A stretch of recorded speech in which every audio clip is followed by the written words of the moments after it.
Cet homme pensait que son jardin était parfaitement normal la nuit précédente.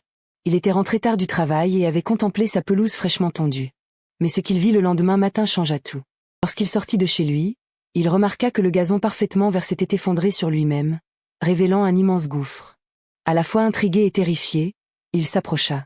Mais ce qu'il découvrit à l'intérieur fit instantanément pâlir son visage. Il avait commencé un dimanche.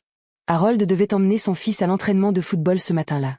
Ils avaient préparé leurs affaires, et son fils de 14 ans était déjà en uniforme complet.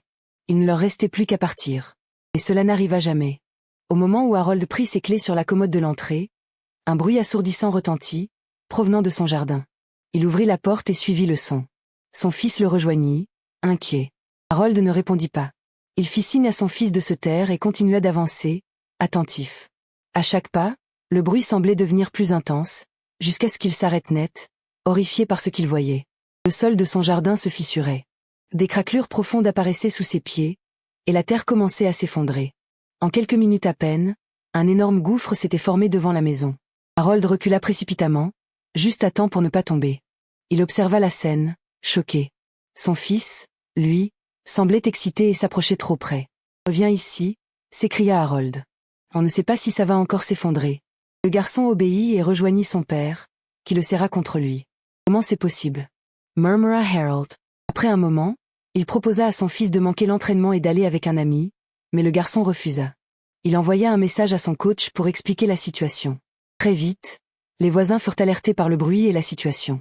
La femme d'Harold et plusieurs voisins sortirent également de chez eux, s'approchant prudemment. « Qu'est-ce que c'est » demanda l'un d'eux. « Comment c'est arrivé ?» Malgré les protestations de sa femme, Harold décida de descendre dans le gouffre pour comprendre ce qui s'était passé. Les autres observaient avec prudence, craignant de provoquer d'autres effondrements. Le silence s'installa. Les voisins appelaient depuis la surface, sans réponse. Puis enfin, la voix d'Harold résonna du fond. Ce gouffre est beaucoup plus grand qu'il n'y paraît, il s'étend très loin. Tout le monde attendait, suspendu à ses paroles. Mais personne n'osait descendre après lui. La foule grandit peu à peu autour du trou, attirée par le bruit et la curiosité. Tous attendaient un signe. Mais quelque chose avait changé. Il était pâle, choqué, presque vidé de toute émotion. Il remonta lentement et dit d'une voix ferme. « Éloignez-vous tous de ce trou. » La panique commença à se répandre. Les gens murmuraient, inquiets. « Harold, qu'est-ce que tu as vu là-dessous » demande quelqu'un. Mais il refusa d'expliquer. Il affirma qu'il fallait de l'aide immédiatement, et sortit son téléphone pour appeler les secours et les autorités. Il expliqua que les fissures ne s'arrêtaient pas à son jardin, mais s'étendaient sous toute la route, peut-être bien plus loin encore. Cependant, les réponses qu'il reçut furent frustrantes. On lui dit que c'était dimanche et que personne ne pouvait intervenir avant le lendemain. À ce moment-là, un nouveau craquement retentit. Une immense fissure se propagea depuis le gouffre, traversant la route et s'étendant rapidement dans le quartier. Les dégâts commencèrent à s'enchaîner, la chaussée se brisa, les terrains voisins furent touchés, et même un garage récemment construit s'effondra partiellement. Harold comprit alors que la situation était hors de contrôle. Il prit la parole devant les voisins rassemblés et les exhorta à s'unir. Nous n'aurons pas d'aide extérieure aujourd'hui. Il faut agir ensemble. Peu à peu, des volontaires se joignirent à lui, décidés à comprendre l'origine du problème. 2 hommes, Marcus et Lawrence, descendirent avec lui dans le gouffre. En bas, une odeur étrange et familière les accueillit, ce qui alarma immédiatement Harold. Ils commencèrent à fouiller les décombres. Et là, Marcus trouva quelque chose que Harold redoutait déjà. Quelque chose d'anormal était enfoui sous les roches. Le trajet vers le bas fut beaucoup plus court, si bien que les habitants du quartier furent surpris de revoir leur visage aussi vite alors qu'ils étaient encore entièrement à la surface. Harold tenait un morceau de papier rouge. « Qu'est-ce que c'est, Harold » demanda l'un des témoins. Harold secoua tristement la tête en s'approchant avec ce mystérieux papier rouge. Il tendit le bras et plaça l'objet sous le nez de chacun, comme il s'y attendait. Plusieurs firent la grimace, dégoûtés. « Ça sent vraiment mauvais », dit l'un d'eux. Mais Marcus affirma qu'il trouvait plutôt que ça sentait la banane pourrie. « Ding ding ding, on a un gagnant », dit Harold. Il connaissait très bien cette odeur, car il y était souvent confronté durant ses années dans la construction. Il s'agissait de résidus de nitroglycérine, une substance très dangereuse qui, en grande quantité, dégage une odeur proche de celle de la banane pourrie. Harold Judah. Et qu'est-ce que ça signifie pour notre quartier? Pourquoi c'est là? Harold expliqua que cette odeur apparaissait souvent dans les chantiers de construction, notamment lors de la démolition de vieux bâtiments pour faire place aux nouveaux. Détruire ces structures brique par brique coûtait trop cher et prenait trop de temps, donc on utilisait parfois des explosifs contenant de la nitroglycérine. Il tendit à nouveau le papier rouge.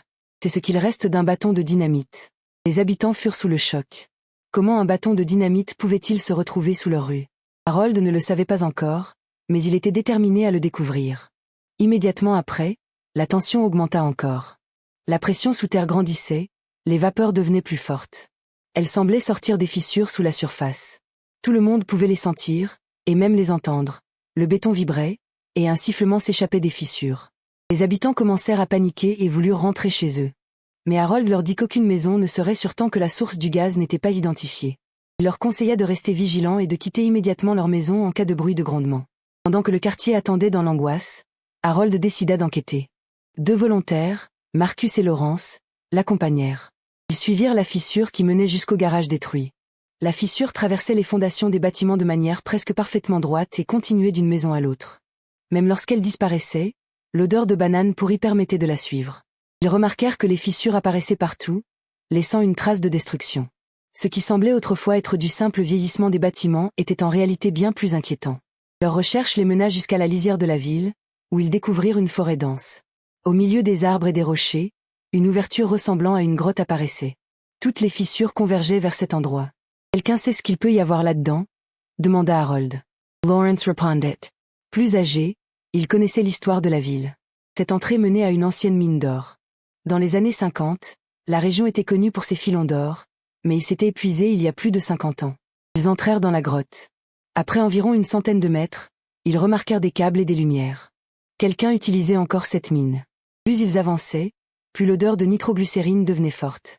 Ils trouvèrent des traces récentes, empreintes, outils, restes de nourriture. Ce n'était pas une mine abandonnée. Ils finirent par découvrir un campement improvisé avec des tentes et des cartes. Soudain, des voix résonnèrent. Ils se cachèrent. Un groupe d'environ 10 hommes arriva et plaça des bâtons de dynamite dans la roche. Puis une explosion massive secoua la grotte. Lorsque la poussière retomba, Harold et ses compagnons virent des morceaux de roche contenant de l'or. Le groupe exploitait illégalement la mine. Harold prit discrètement des photos et des vidéos comme preuve, puis ils quittèrent la mine pour prévenir la police. Au commissariat, ils présentèrent les preuves. Les policiers comprirent immédiatement la gravité de la situation.